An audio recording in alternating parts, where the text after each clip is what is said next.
So he communicated, and sometimes all of his communication wasn't received well. For example, he became a very outspoken critic of the U.S. government's embargo of Haiti in 1991.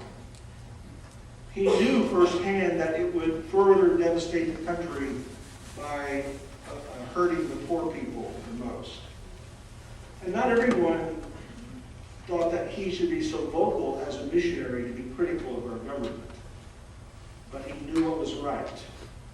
And he stood up for the Haitian people. In spite of the fact that Haiti is not always an easy place to live and serve, Vic was committed to making life better for Haitians.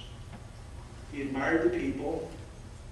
He often compared how Haitians could have major surgery and recover so quickly. They were so much healthier than what we were. But he admired them for their resourcefulness, for their resiliency, and certainly for their faith. Their dreams became his dreams.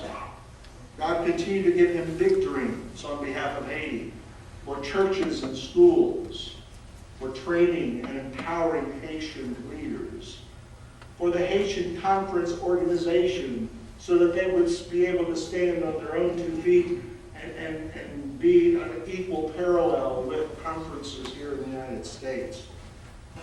For the new hospital that took shape, and just as that was coming to an end, foolishly thinking that that's probably the last big project we'll do in Haiti, and Vic comes up with the Burrell and the Persino project, and was able to find people who will support that ministry through finances. Dreams, not just his dreams, but God's dreams of the Haitian people for the Haitian people. In his very first Project Help newsletter, he wrote, "We hope to never ask anyone for money. We feel that these are really God's plans for us, then he can and he will furnish the needed funds. But we will let the needs be known." And Vic had a special knack of letting the needs be known.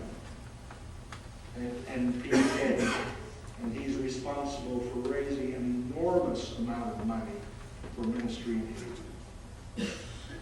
From my observation, whether Vic would ever be in a position or a title or not, he would always be the go-to guy on behalf of the Haitians.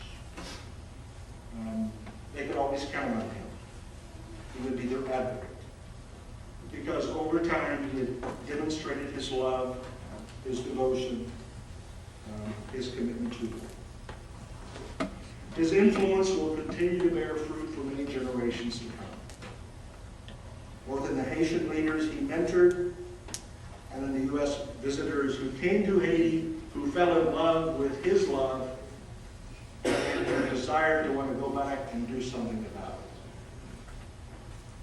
it. The greatest testimony is not the projects or the dreams or the buildings that emerged, but the projects of people. Lives were transformed, especially Haitians who accepted the challenge, who prepared themselves to serve, and who continue to be an inspiration to others. The family has asked that a couple persons share who have been influenced deeply by Vic's ministry in Haiti. Early on when he was there in Haiti, Pastor Joe was pastor of Clear Pine Church. A couple of his sons are here today.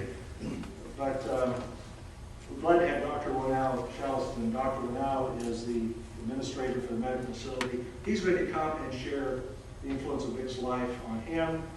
And then after he does, representing those in the United States, Steve Mossler, who is our new project help manager, is going to share about the impression, the impact of Vic on his life.